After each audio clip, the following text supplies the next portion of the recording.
This is NASCAR Coast to Coast. 60 minutes of NASCAR local and regional racing talk, interviews, and opinions. Here's Kyle, Rickey, and Buddy Long.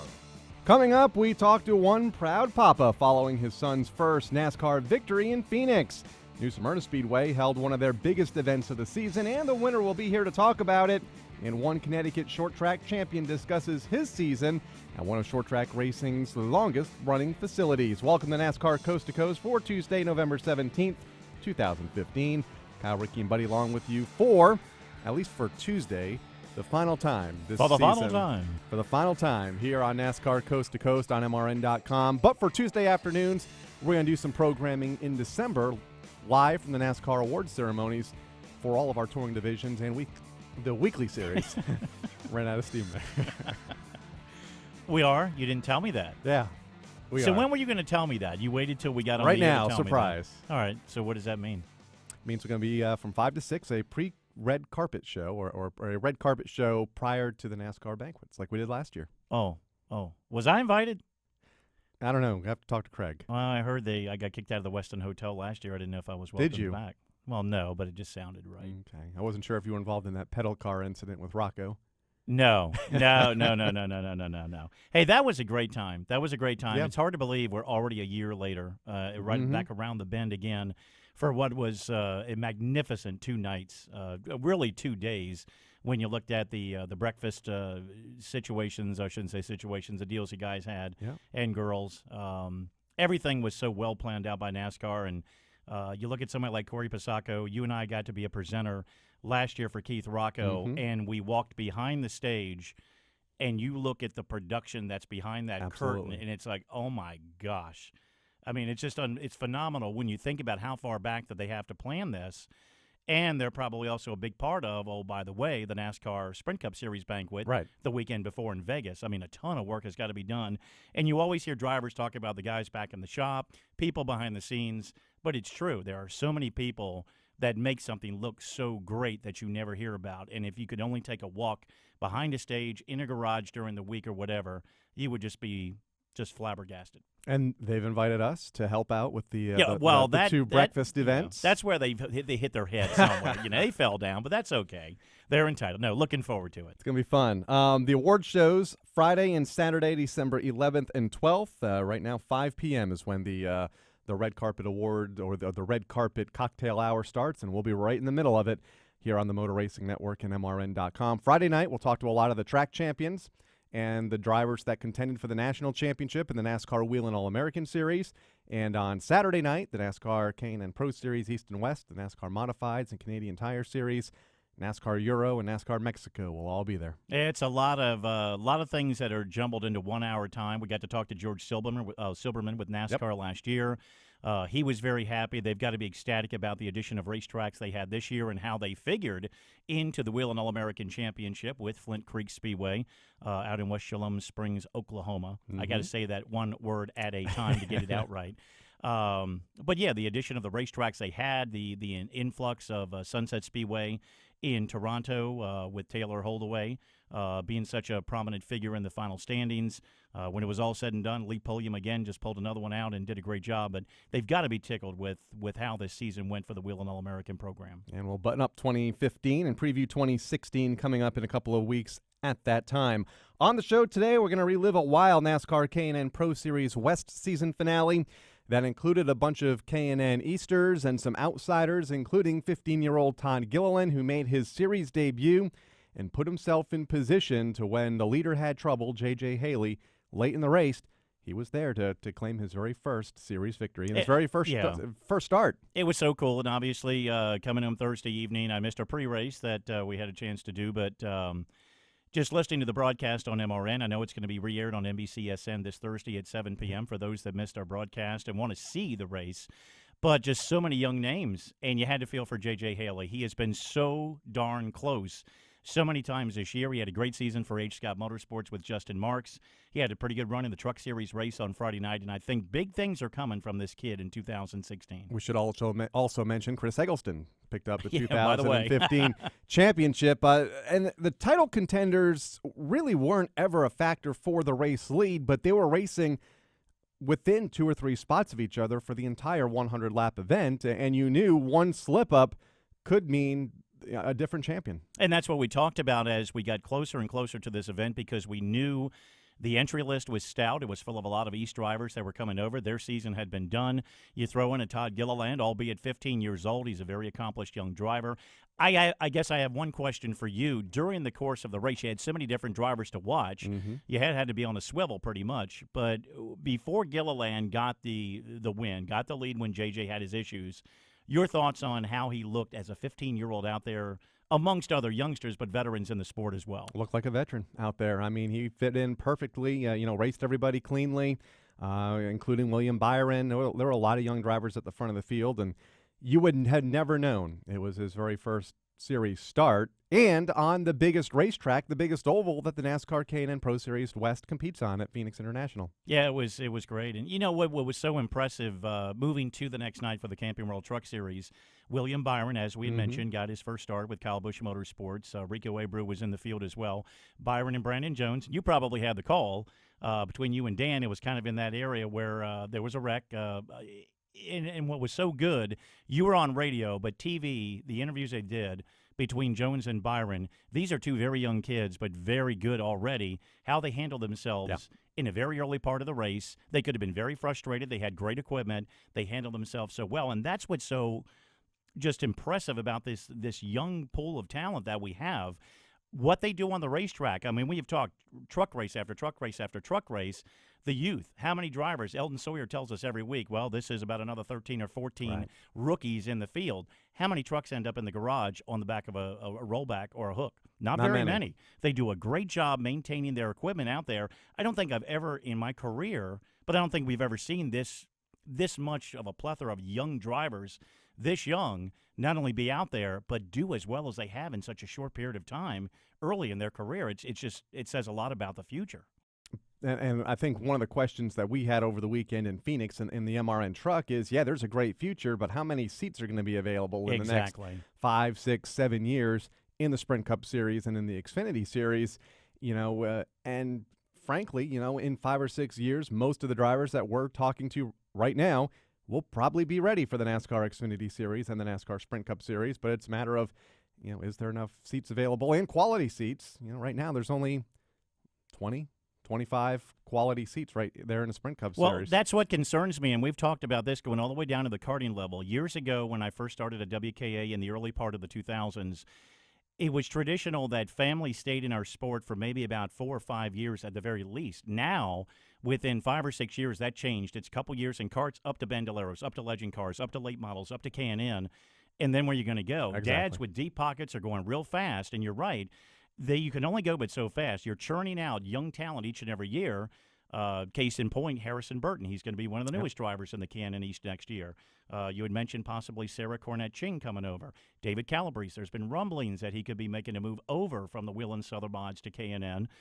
You wonder where Austin Cindric is going to go. But if they all go there and then a year or two, maybe less, move up, there's only so many places that they can go. And you don't see them staying where they are.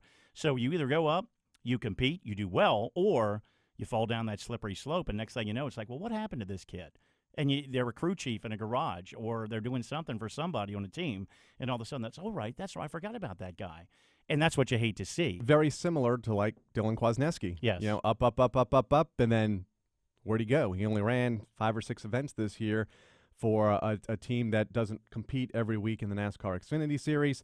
And now I'm concerned the same thing with Ben Rhodes, up, Junior Motorsports, and now he's looking for 2015, last year's NASCAR K&N Pro Series champion. I mean, Dylan Lupton could conceivably be another one. I mean, he did very well in the West, right behind Dylan Kwasniewski. Has a part-time deal or a limited schedule with Athenia Motorsports in the Xfinity Series, but you haven't seen a whole lot of them, and you got to wonder, you're sitting on the sidelines, you're not running every week.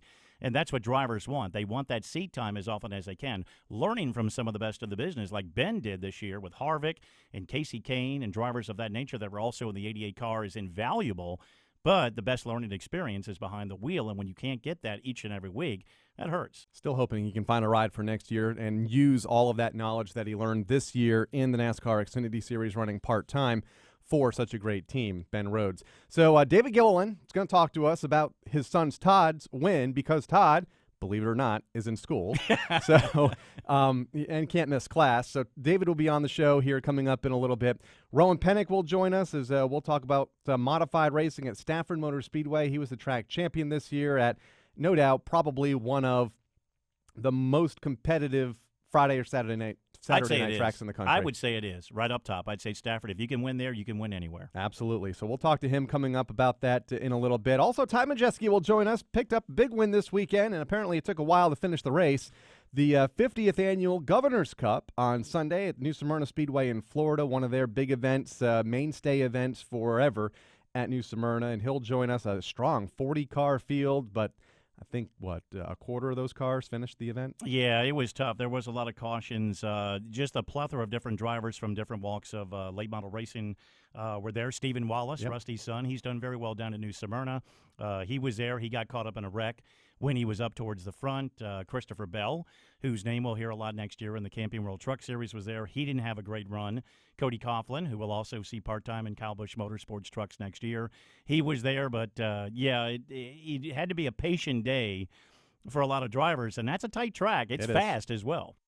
And a driver that has, 56 starts this year, I think I read, 18 wins at 12 different racetracks, I believe, across the country. The ARCA Midwest champion. He's won a lot of big events, including a couple of trophies at the Oktoberfest last month at La Crosse Speedway in Wisconsin. So we'll talk to him, get to know Ty Majeski. Apparently a driver that Dale Jr.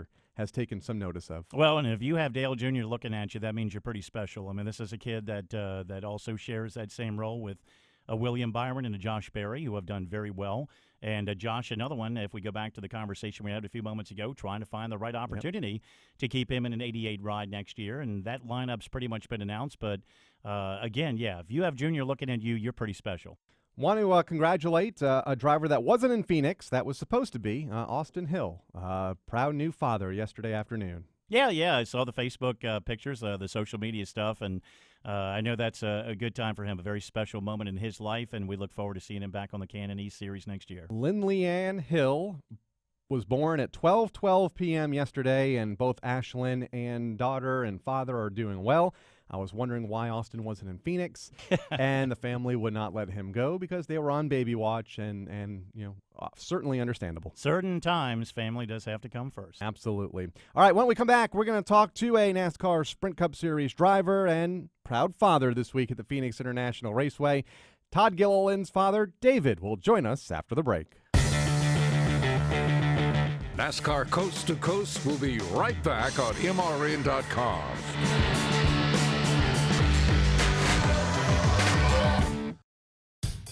Dale Jr. here. I wear Wrangler Advanced Comfort jeans for any occasion. With new styles and great fits, you'll look good and feel comfortable anytime, anywhere. Wrangler Advanced Comfort jeans are built with a U-shaped construction, so they give you more room where you need it. And their 4-way flex technology moves with you for all-day comfort. In the garage or out and about, Wrangler knows the ins and outs of comfort. Wrangler, real comfortable jeans.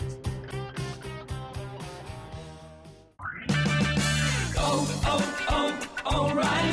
For a limited time, pick up 2 bottles of Lucas Fuel Injector Cleaner and get 1 free at O'Reilly Auto Parts. Clean and lubricate your fuel system while increasing miles per gallon and protecting the life of your vehicle with Lucas Fuel Injector Cleaner. Buy 2, get 1 free at O'Reilly Auto Parts. Better parts, better prices every day. Limits apply. See store for details. O'Reilly Auto Parts.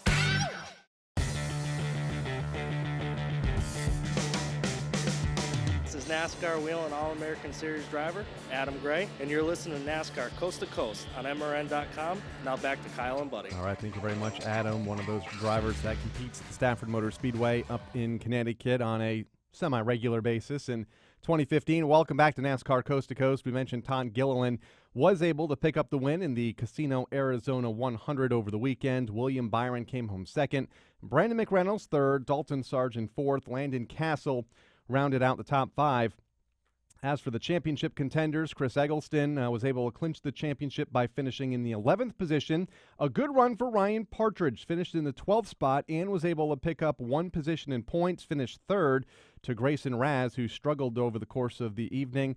Noah Gragson finished in the 14th position, and as we mentioned, Grayson off the pace late in the going there, and in his 27 car finished 24th, thus losing that third position in points. Hopefully everybody was able to listen here on the Motor Racing Network. A wild one. What we thought J.J. Haley had it in the bag. And you know what? I knew you were going to be the hog of that broadcast. All the cautions were happening down in your neck of the woods, weren't they? You can blame the Ben Kennedy Racing drivers and their tire issues. I had nothing to do with that, but good to see both Kaz Grala, who got into the outside wall. He got out okay, and then I guess, 30, 35 laps later, Ben Kennedy, same exact spot, hit nearly the same exact piece of safer wall, and look, the cars looked identical, and the damage leaving the racetrack looked identical as well, unfortunately. Yeah, that is a shame. A call going out to Rico Abreu, we mentioned a few moments ago. He finished off his first full season in K&N East competition. He was out there this past weekend running a truck. We mentioned last week that he was going to get a chance to run Phoenix, and if all worked well, if NASCAR was happy, get the chance to go to Homestead as well. He unfortunately didn't run as many laps as he wanted, but ran good, got some good quality laps in the trucks before he got caught up in an incident at Phoenix on Friday evening. But there was enough there that showed that he had the ability to go to Homestead Miami Speedway, so good luck to him as he heads down there this Friday. That leads me to a question. You know, we mentioned Harrison Burton going to H. Scott Motorsports with Justin Marks next year. We know William Byron's moving out. It's the silly season, so what are the moves that are going to be made with some of these teams? We know the Red Racing's probably going to have a shuffle a little bit by virtue of the drive for diversity in the Combine. What other teams are going to be doing what? And, you know, I know it's nail-biting time for a lot of drivers. It's kind of the I'd hate to say fun time of year for us because it's like Christmas. Who's going where? Who's in what package? And it's going to be interesting to see how a lot of this plays out as we get ready for, I'm assuming, New Smyrna at the beginning of a new year. You'd think that would be their first race. It's been a successful one the last 2 seasons at the New Smyrna Speedway, and we'll be there again here in just a couple of months' time. Greg Alding is another driver that we used to have on the show a lot. We thought was going to run full-time. He stopped bringing donuts. He's not on here anymore. We thought he was going to run full-time NASCAR K&N East this season for NTS Motorsports. He left the team, falling out, and apparently I talked to his dad. We're going to see him more next year in NASCAR's National Series. At least I hope so. Again, another one of these young drivers that climb the ladder so quick and then, kind of peaked out earlier this year, and I don't want to say disappeared because he had a really good deal with Kyle Busch Motorsports, but we were used to seeing him week in and week out, at least in the K&N garage.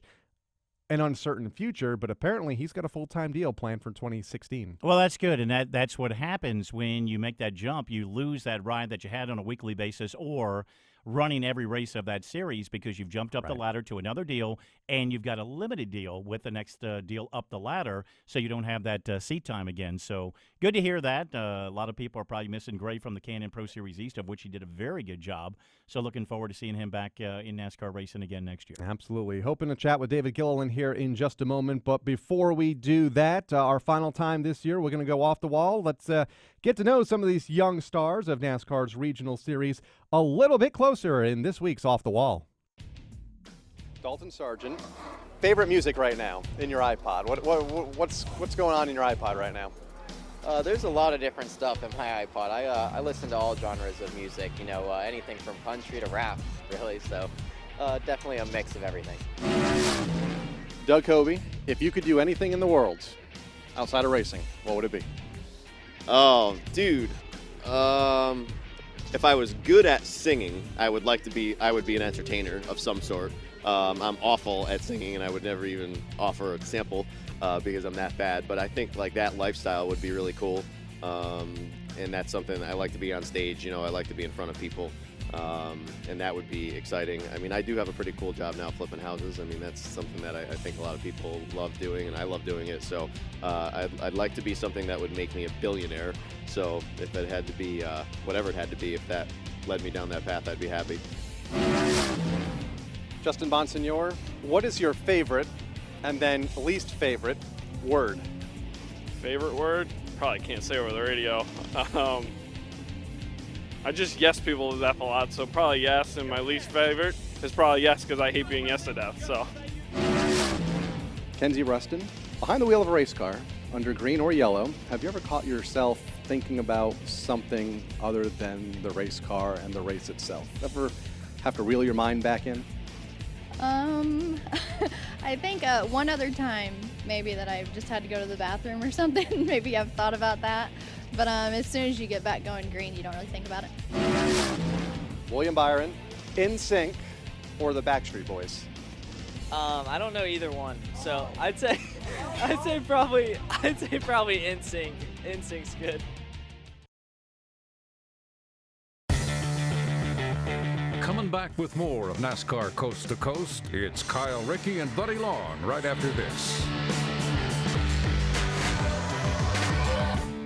The road to victory lane isn't just for drivers anymore. Introducing the official daily fantasy game of NASCAR at DraftKings.com, America's favorite daily fantasy sports site. Just pick a team of 5 drivers and stay under the salary cap. Outscore your opponents and win. Hurry to DraftKings.com now and use promo code COAST to play for free. You could win part of the $1 billion in prizes being awarded this year. Enter COAST to play for free now at DraftKings.com. That's DraftKings.com. And we're joined right now by the 16-time world champ, John Ford. The Straight Line with Marty Huff and Doug Herbert. You motivate a lot of people, and you're driving that car like a machine. You're driving like you're 20 years old. What's my option? Go home and sit in a rocking chair?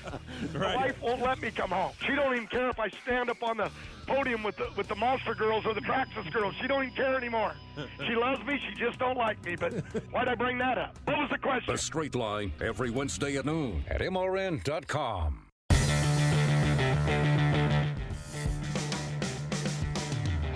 This is NASCAR Coast to Coast on MRN.com. Here's Kyle and Buddy. Welcome back to NASCAR Coast to Coast here on the Motor Racing Network, MRN.com. Kyle, Rickey, Buddy Long, joined by one proud father here on the guest line. David Gilliland joins us, of course, dad to 15-year-old driver Todd Gilliland, who picked up his very first NASCAR win over the weekend. David, first off, welcome to NASCAR Coast to Coast, and I'm assuming no matter what happened on Friday, Saturday, and Sunday in Phoenix, your weekend was made on Thursday night. Yeah, it was, for sure. Thursday night was incredible, and just really, really proud of the effort that, Todd and all my guys that we got working here at David Gilliland Racing and Bill McAnally Racing to give him the opportunity to go out there and do it. I was definitely on cloud 9. I'm actually in the shop now looking at the car with all the confetti on it still, and it's pretty cool. It's still kind of unbelievable. It had to be, and had the opportunity to listen to it on MRN.com on Thursday evening.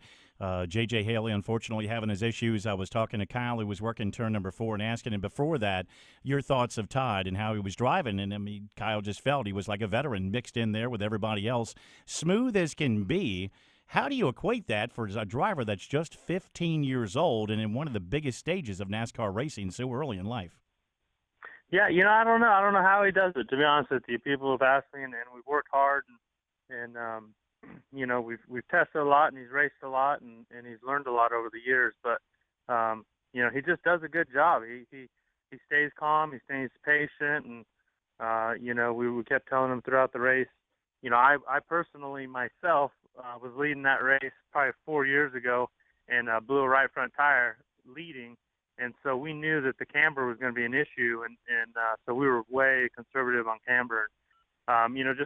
Just trying to have Todd be patient throughout the race, and he did all that. And for a 15-year-old kid, it's hard to do. When I was 15, there's no way I could have done it. So, like I said, just really proud of what he's been able to do, and the maturity that he shows inside the race car is unbelievable to me. Even his dad that has seen him race and be able to do it for a while now. So very, very, very exciting. How did you prep him going into the weekend? Obviously, this is the biggest oval that the NASCAR K&N Pro Series West goes to.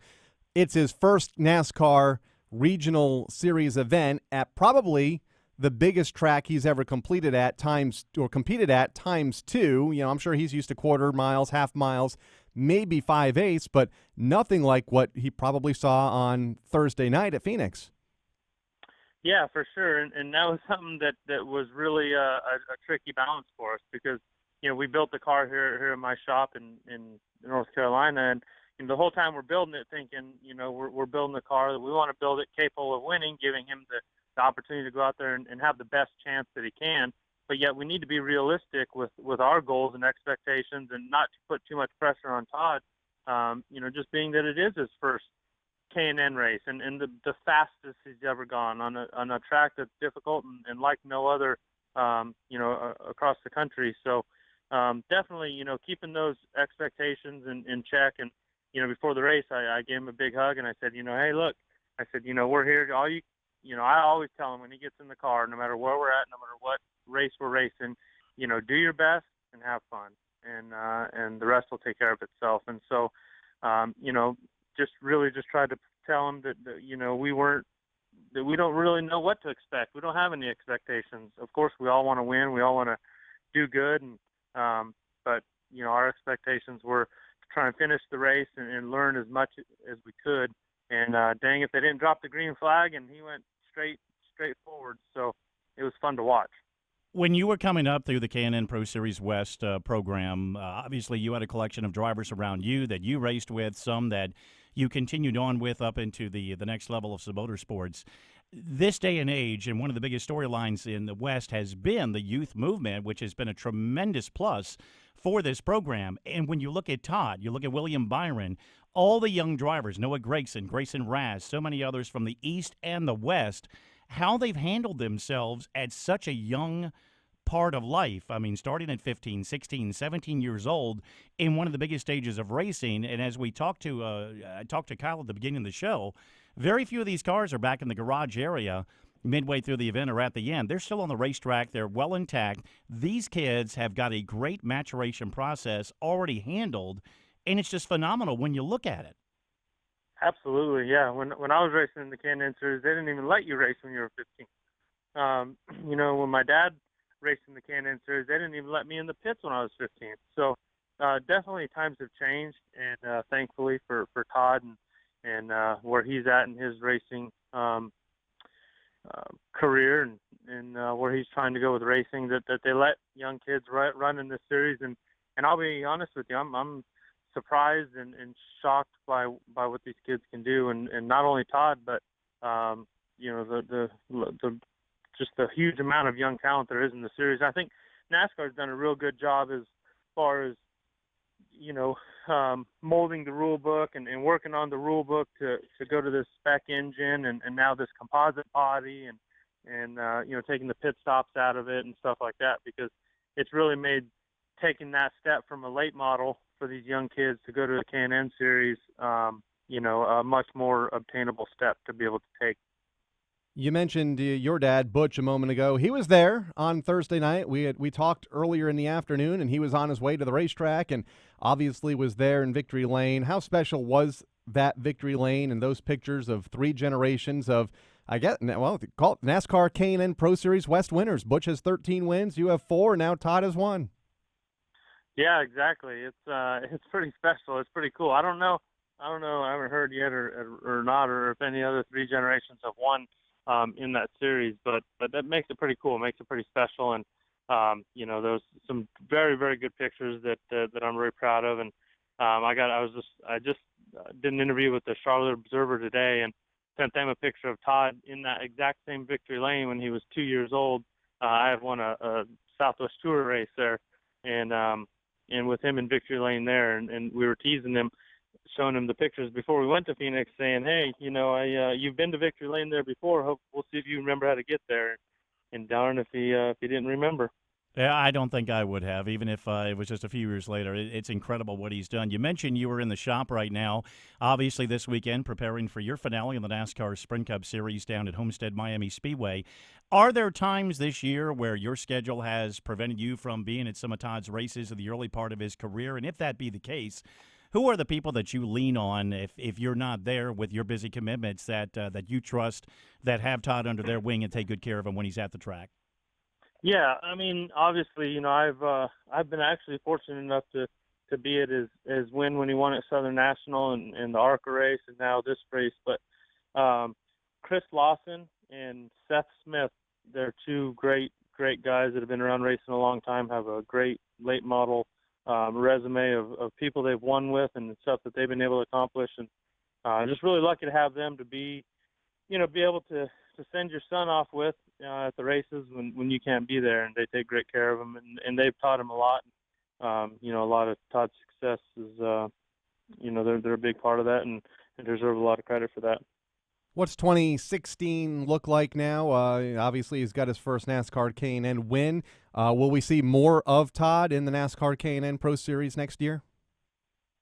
I think so. I think that's the direction we're definitely working on, and I think being at 15, he can run for the championship in that division, in that series, and I think that's good for him. That's something that he has not done yet. We've kind of bounced around from super late models to late model stocks, and ARCA, K&N, throw all that stuff in there. So, I think running for a championship will be good experience for him, and that's what we're trying to put together, and hopefully we can do that and go out and run that. And who knows, maybe run some more ARCA races. We had a great time running with Venturini Motorsports.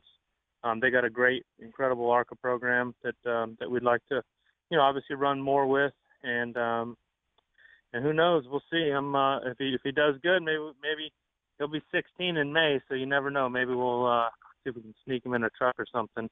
You've had the ability to start a career and make it all the way to the top level of motorsports of the NASCAR Sprint Cup Series.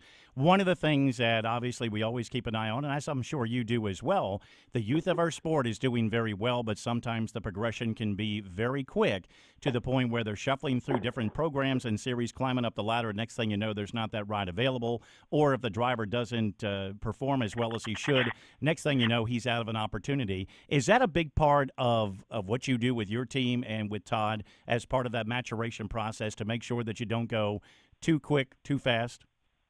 Absolutely. And I told Todd when he started racing quarter midgets, heavily and nationally, he was about, 12 years old. And, he definitely has the passion to do it and to do it at the highest level.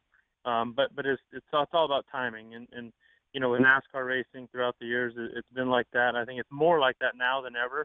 And I think Todd's age and when he turns 18 in 3 years from now, I think his timing is going to be perfect, to hopefully get a good Xfinity or and there's going to be a lot of drivers on the Cup side retiring, I think, and as we've seen here recently. So you never know. You can't predict the future. You just got to do what you feel is right and at the pace that you feel is right. And when we almost didn't run the ARCA race because I didn't feel like I felt like it was a little bit too much too soon, and the people around me and the people around Todd, we talked about it and everybody felt like he was ready, so we went ahead and ran, and luckily it turned out the way it did. It turned out well, but you just never know. There's no right way, there's no wrong way.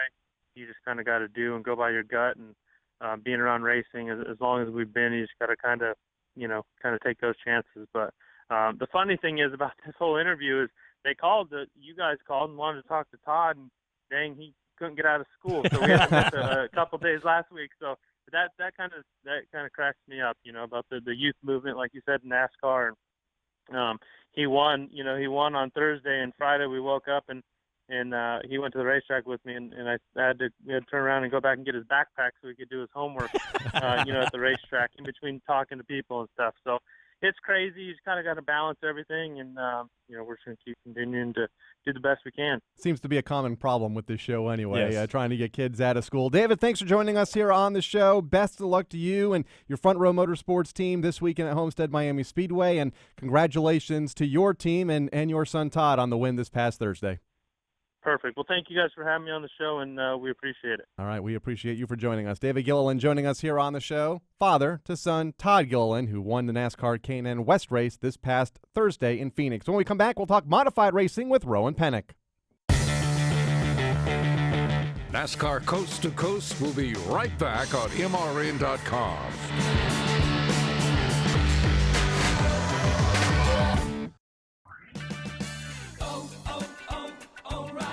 Sign up to become an O'Reilly O-Rewards member today and start earning instantly. O-Rewards members earn $5 back for every $150 they spend, so if you haven't become a member yet, what are you waiting for? It's fast, easy, and free. O-Rewards, it's your road to exclusive offers only at O'Reilly Auto Parts. Better parts, better prices every day. See store for details.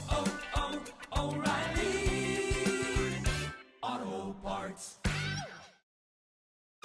Stay up to date with the latest news from the NASCAR Garage weekdays on NASCAR Today, midday. A lot of things that are happening that I believe will definitely be better, but everybody's going to get better. This is a constantly evolving sport. Hear from the drivers and teams as they chase the 2015 championship trophy. I'm not looking back at all. I'm looking forward, and I'm focused on what we've got coming up. NASCAR Today, midday on the Motor Racing Network, your source for the latest NASCAR news and information.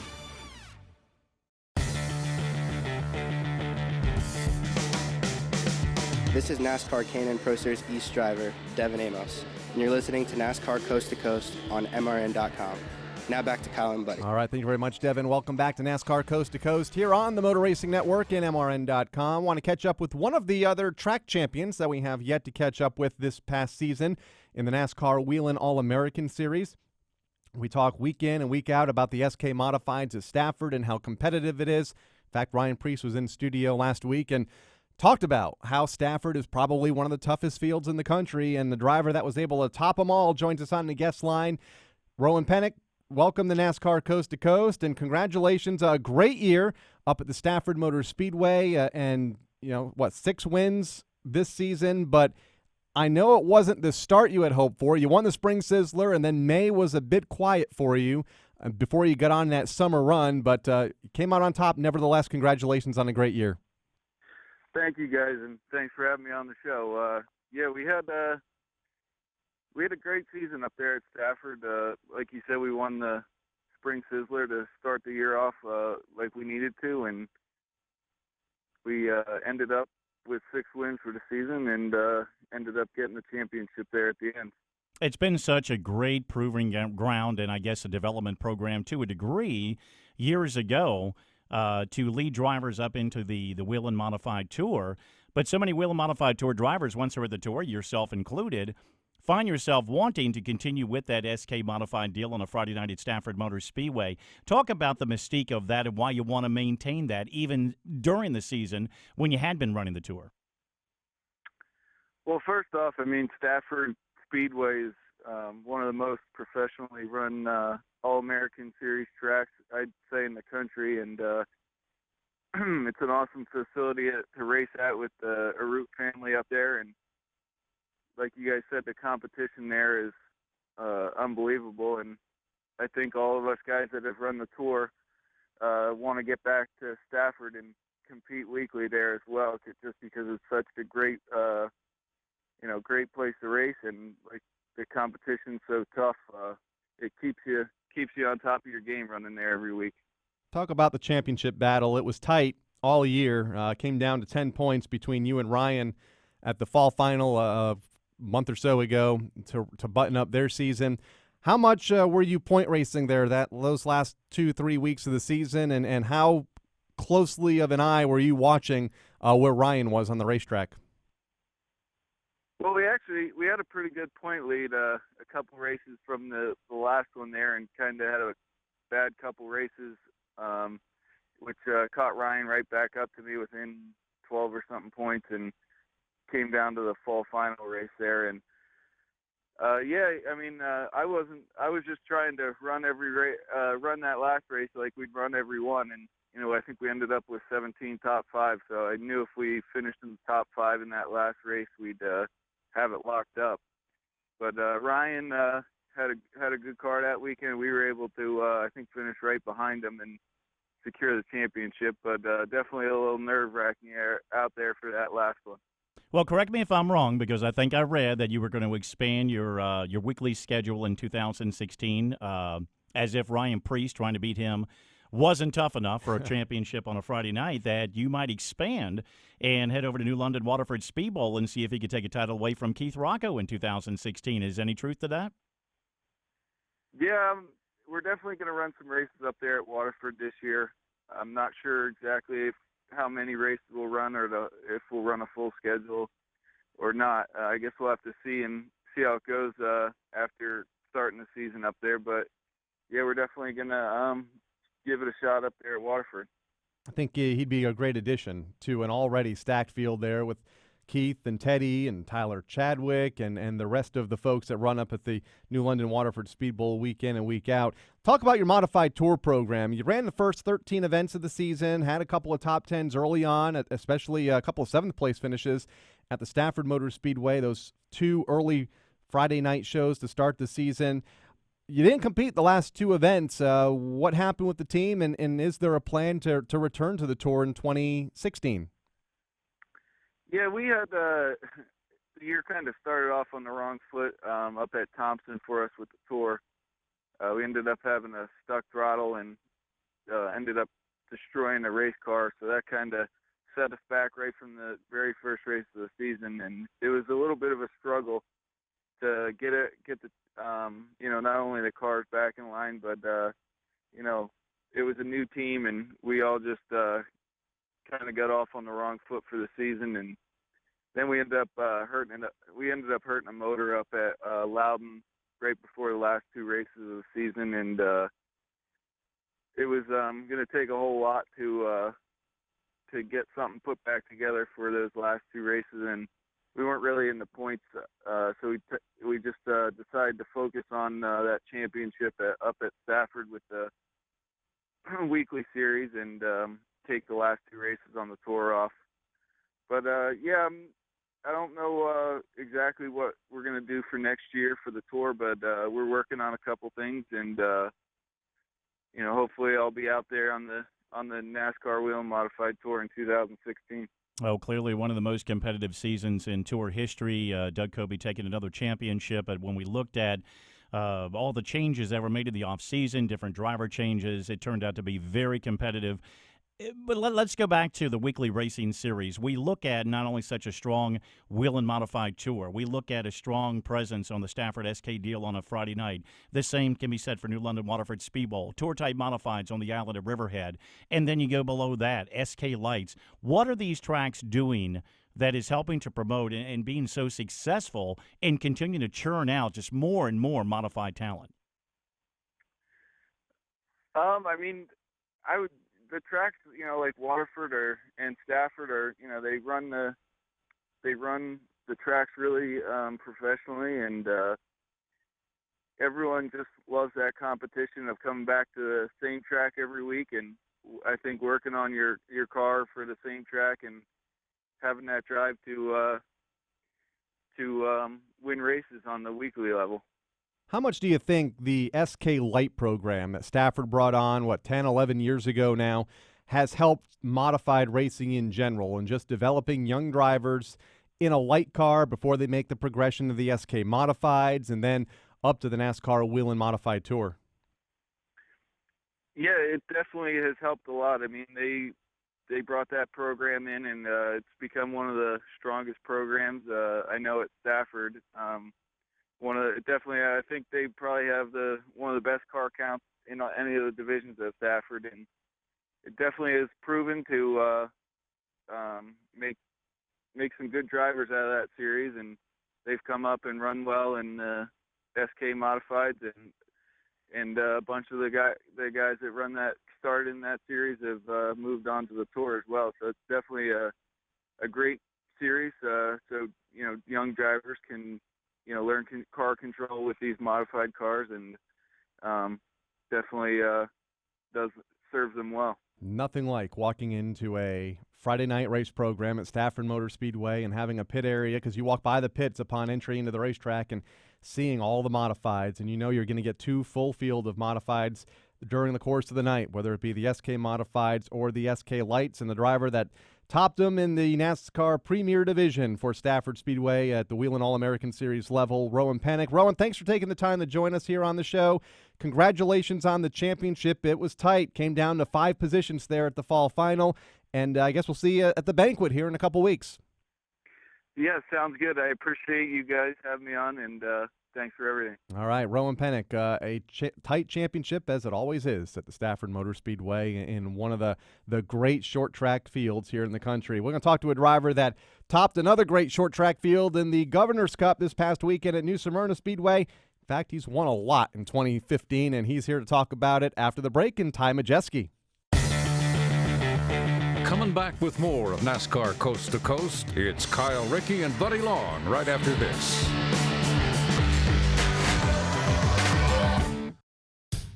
Dale Jr. here. I wear Wrangler Advanced Comfort jeans for any occasion. With new styles and great fits, you'll look good and feel comfortable anytime, anywhere. Wrangler Advanced Comfort jeans are built with a U-shaped construction, so they give you more room where you need it. And their 4-way flex technology moves with you for all-day comfort. In the garage or out and about, Wrangler knows the ins and outs of comfort. Wrangler, real comfortable jeans.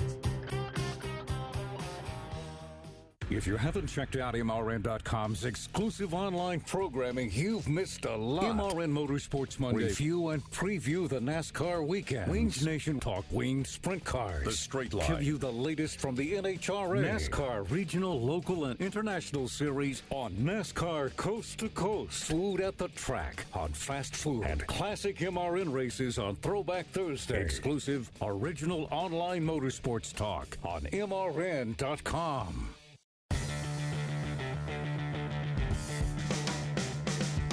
This is K&N Pro Series West driver Dylan Lupton, and you're listening to NASCAR Coast to Coast on MRN.com. Now back to Kyle and Buddy. All right, thank you very much, Dylan. Welcome back to NASCAR Coast to Coast, our final Tuesday edition of the season. But remember, we will be back with you in December. The dates again, December 11th and 12th, 5 p.m. from the Crown Ballroom in Charlotte as we preview the award ceremonies that night from the red carpet. Joining us now on the guest line, a big late model race this past weekend at the New Smyrna Speedway in Florida, the 50th running of the Governor's Cup 200.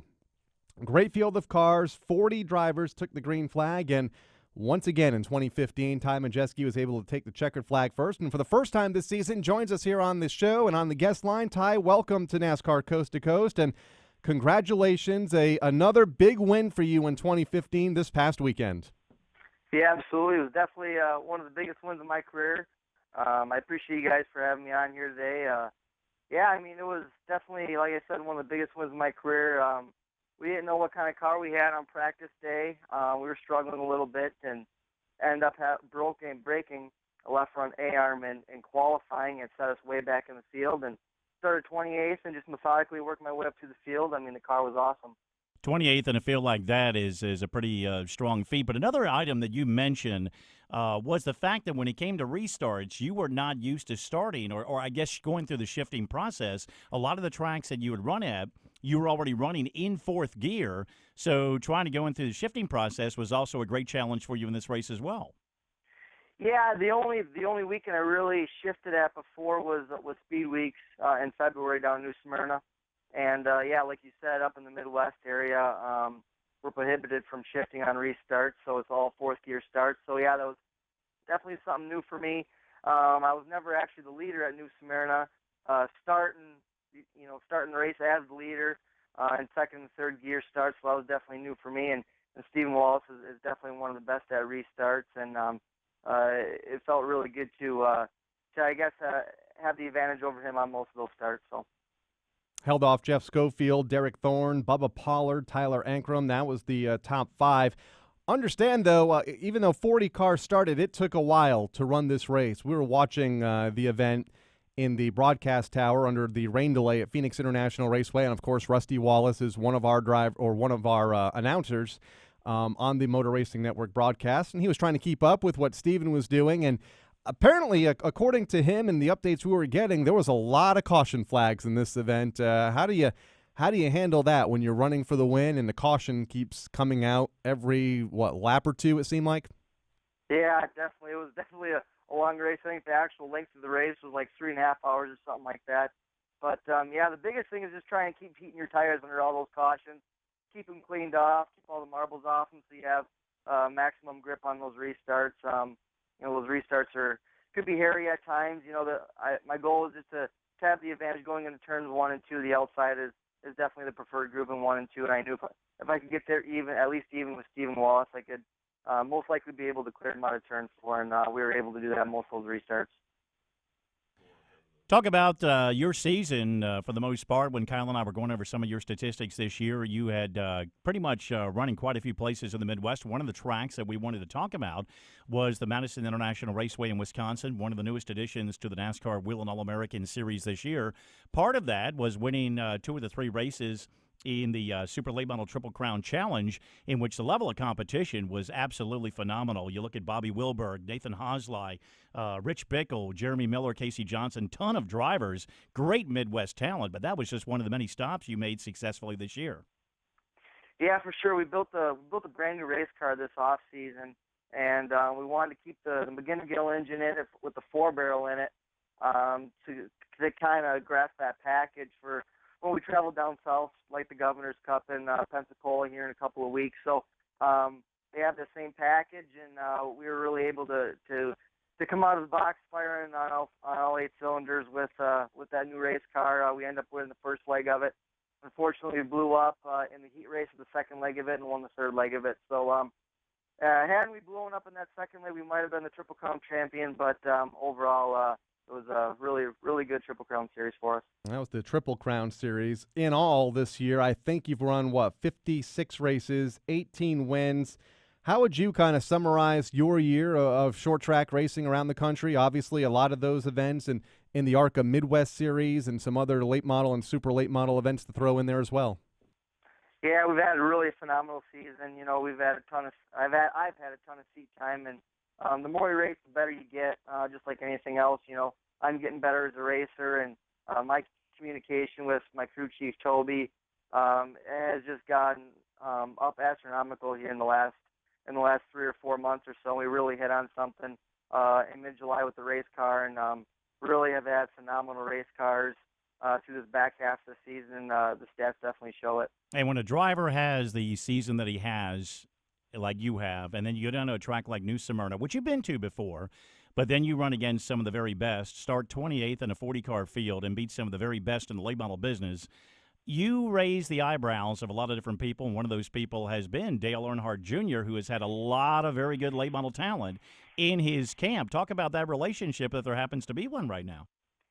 Yeah, I mean, it definitely means a lot to me to know that I'm getting noticed out there. You know, my team and I are putting a lot of hard work and a lot of efforts into our racing program, and like you say, having 18 wins and going down to New Smyrna and going against some of the best competition in the country really shows what our team is capable of and what I'm capable of, and it's really cool to have guys like Dale Jr. Recognizing what we're doing. Did your Twitter blow up the other day when Dale Jr. mentioned you? Yes, it did. My Twitter blew up for sure. You began racing in karts in 2005 and have made the progression up through to where you are now, probably not too far from being at a regional or national level. How did you get into motorsports? You know, what got your initial interest into racing cars? Well, I'm a first-generation racer, first of all, and I grew up being a NASCAR fan as a kid, and you know, I was 9 years old, and I was at that age where my friends and all that were playing tackle football. I'm not the biggest guy. I'm about 5'4", 120 pounds, and they didn't want me playing tackle football and getting hurt and stuff. So, like I said, we were always motorsports fans, and my dad said, "Oh, I'll go buy you a go-kart instead." And I'm like, "Oh, all right, that sounds pretty cool." So we started racing go-karts at the local level and had success doing it, and moved up through the ranks. Well, it's been a very phenomenal career already, and again, another one of the many young guns that everybody's got on your radar. Now, we know that there's a few big buck late model events left in the region for the 2006, or I should say 15. I want to keep saying 16 already. Yet. What's left for you this year? I think we're going to go down to the Snowball Derby here in a couple of weeks. It's definitely the premier super late model race of the year. It'd be really cool to go down there and win that. We have a lot of momentum coming off the big win, the Governor's Cup here, and I think we're going to go down to Speed Weeks in February again, and that'll pretty much wrap up our season. Have you ever run at Five Flags Speedway before, the track in which the Snowflake 100 and Snowball Derby weekend will be held at here in a couple weeks? Yes, I was down there for the Snowball Derby last season. We ended up making the show. It was definitely not the performance we wanted. I think we ended up 18th. We just got caught on tire strategy a little bit and costed ourselves a top 10, but really looking to have a stronger run than that here this year. And definitely separates the men from the boys because front to back, that is for the Snowflake and the Snowball Derby, it's top shelf. I mean, front to back. Another track, and I know it's not a NASCAR-sanctioned track, but it's another track that is kind of synonymous in short track racing. You also finished fourth in the Slinger Nationals at Slinger, Wisconsin. That's another pretty cool racetrack out of the Midwest that a lot of people always talk about. Yeah, it's an awesome racetrack. It's a quarter mile, ton of banking. We do about 11-second laps around there. It's a ton of speed. Things happen in a hurry there. We had a really good Slinger Nationals.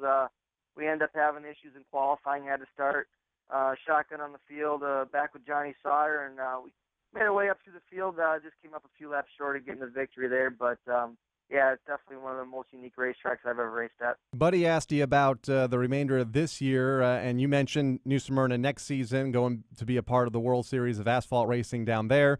Beyond that, is there a potential that we'll see you more at the NASCAR level in either a K&N ride or something along those lines? Yeah, I'm hoping so. We're still working a few things out, but if nothing arises, we'll be at our super late model program again in 2016, and hoping that some more opportunities arise to race at the national, regional level of NASCAR. My phone's open to phone calls if anybody has any opportunities. We're still looking around. Hopefully something will rise.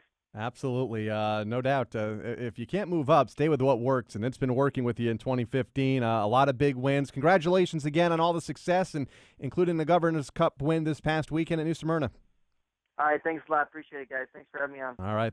Ty Majeski joining us here on NASCAR Coast to Coast, another one of these young drivers. And you said it earlier, if Dale Earnhardt Jr. is watching you and you're on his radar, that's a good sign. Yeah, because he's got very high standards. I mean, I go all the way back to days of Richard Boswell, who ran karts with us. He ran late models. And, boy, if you're not performing, and I'm not saying he didn't. Mark McFarland, a Wheeling All-American champion, was also part of DEI or Dale Earnhardt Jr. back then.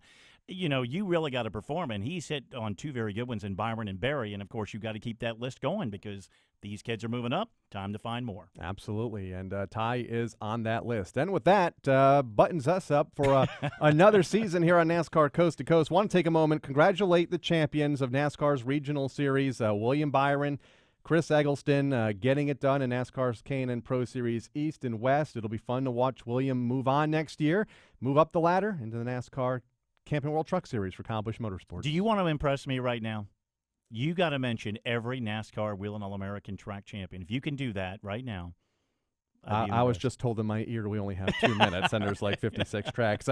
However, Doug Coby, Andy Seiss are repeat champions in NASCAR's Wheeling Modified and Wheeling Southern Modified Tours, so that's going to make for a fun banquet next month. Scott Steckley winning another NASCAR Canadian Tire Series championship. Ander Villarino in the NASCAR Euro Series. Lee Pulliam, the NASCAR Wheeling All-American Series national champion once again. And one event left in the NASCAR Mexico Series. That is this weekend. Ruben Garcia Jr., also a NASCAR Next driver, the current championship leader there. So we know all but one of the champions that we'll be able to celebrate here in a couple weeks' time. Yeah, I believe he and Ruben Ravello, I think they're the two that really have the shot this weekend for the Mexico title. And one thing there, even though you hear and you're seeing some repeat champions, boy, they were earned. There was nobody that really just blew anybody out.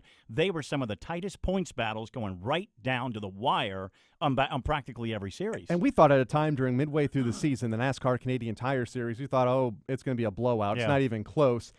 And they don't disappoint. They come down to 4 points there at the season finale for Scott Steckley to pick up that championship. Well, Alex just told him, hey, guys, look, Kyle and Buddy think it's going to be a blowout. Let's make it competitive. We can't let them think that we're going to have a blowout here, and they didn't disappoint. And, again, we thank all the drivers that have come on this year, the Wheeling All-American, the Touring Series guys. It's been great, and the gals.